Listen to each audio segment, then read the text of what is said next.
ಎಲ್ಲರಿಗೂ ನಮಸ್ಕಾರ. ನಾನಿವತ್ತು ಪನ್ನೀರ್ ಪರೋಟ ಮಾಡೋದನ್ನ ಹೇಳ್ಕೊಡ್ತಾ ಇದ್ದೀನಿ. ಈ ಪನ್ನೀರ್ ಪರೋಟ ಮಾಡೋದಕ್ಕೆ ಜಾಸ್ತಿ ಇಂಗ್ರೀಡಿಯೆಂಟ್ಸ್ ಕೂಡ ಬೇಡ, ಟೈಮ್ ಕೂಡ ಬೇಡ, ಪಟಾಪಟ್ ಅಂತ ಮಾಡಬಹುದು. ಮೊದಲು ಒಂದು ಪ್ಲೇಟ್ಗೆ ಪನ್ನೀರ್ನ ತುರಿದಿಟ್ಕೊಳ್ತಾ ಇದ್ದೀನಿ.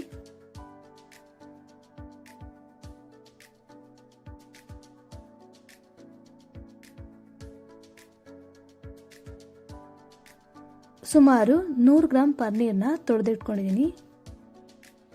ಇವಾಗ ಒಂದು ಬೌಲ್ಗೆ ನಾವು ತುರಿದಿಟ್ಕೊಂಡಿರೋ ಪನ್ನೀರ್ ಹಾಕೊಳ್ತಾ ಇದ್ದೀನಿ.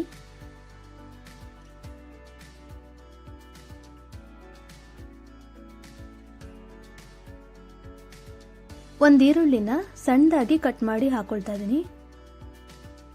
2 ಸಣ್ಣದಾಗಿ ಕಟ್ ಮಾಡಿರೋ ಹಸಿಮೆಣಸಿನಕಾಯಿ, ಸ್ವಲ್ಪ ಕೊತ್ತಂಬರಿ ಸೊಪ್ಪು, 1/4 ಟೀ ಸ್ಪೂನ್ ಗರಂ ಮಸಾಲ, ರುಚಿಗೆ ತಕ್ಕಷ್ಟು ಉಪ್ಪು, 1/4 ಟೀ ಸ್ಪೂನ್ ಧನಿಯಾ ಪುಡಿ ಹಾಕಿ ಚೆನ್ನಾಗಿ ಕಲಿಸ್ಕೊಳ್ತಾ ಇದ್ದೀನಿ.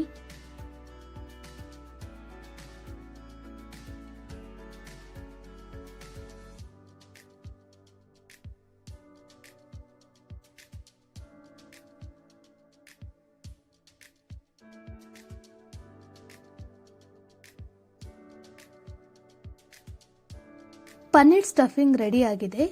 ನಾನು ಮೊದಲೇ ಚಪಾತಿ ಹಿಟ್ಟನ್ನ ಕಲಿಸ್ಕೊಂಡಿದ್ದೆ. ಇವಾಗ ಸ್ವಲ್ಪ ಚಪಾತಿ ಹಿಟ್ಟು ತಗೊಂಡು ಉಂಡೆ ಮಾಡ್ಕೊಳ್ತಾ ಇದ್ದೀನಿ.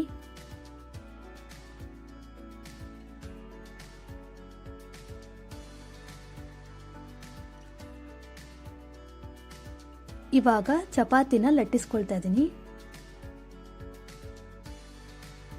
ಚಿಕ್ಕದಾಗಿ ಚಪಾತಿನ ಲಟ್ಟಿಸ್ಕೊಂಡಿದ್ದೀನಿ.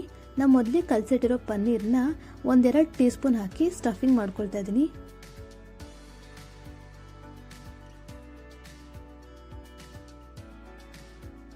ಪನ್ನೀರ್ ಸ್ಟಫಿಂಗ್ ಮಾಡಿದ್ಮೇಲೆ ಈ ರೀತಿ ಫೋಲ್ಡ್ ಮಾಡ್ಕೋಬೇಕು.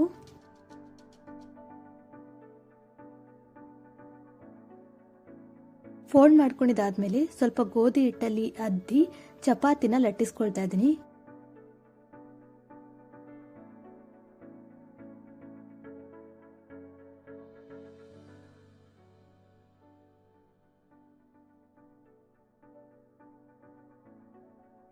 ಪರೋಟನ ಲಟ್ಟಿಸ್ಕೊಂಡಿದ್ದಾದ್ಮೇಲೆ ಕಾಯ್ದಿರೋ ತವ ಮೇಲೆ ಹಾಕಿ 2 ಕಡೆನೂ ಬೇಯಿಸ್ತಾ ಇದ್ದೀನಿ.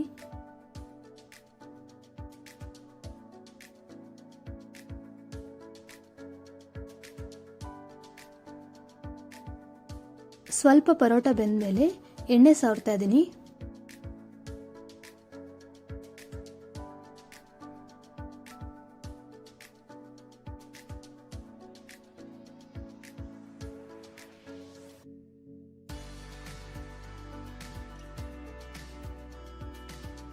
ಒಂದ್ ಕಡೆ ಪರೋಟ ಬೆಂದಿದೆ. ಇವಾಗ ಇನ್ನೊಂದು ಕಡೆ ಬೇಯಿಸ್ತಾ ಇದ್ದೀನಿ.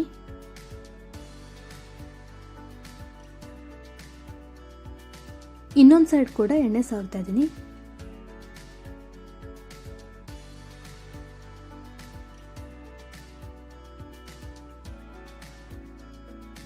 ಎರಡು ಸೈಡ್ ಕೂಡ ಪರೋಟ ಬೆಂದಿದೆ. ಇವಾಗ ಅದನ್ನ ಪ್ಲೇಟ್ಗೆ ತೆಗೆದಿಟ್ಕೊಳ್ತಾ ಇದ್ದೀನಿ.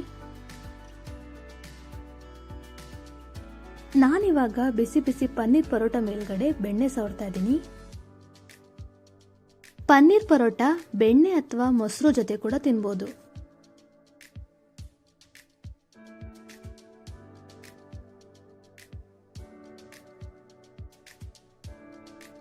ಬಿಸಿ ಬಿಸಿ ಪನ್ನೀರ್ ಪರೋಟ ಸರ್ವ್ ಮಾಡಲು ರೆಡಿಯಾಗಿದೆ.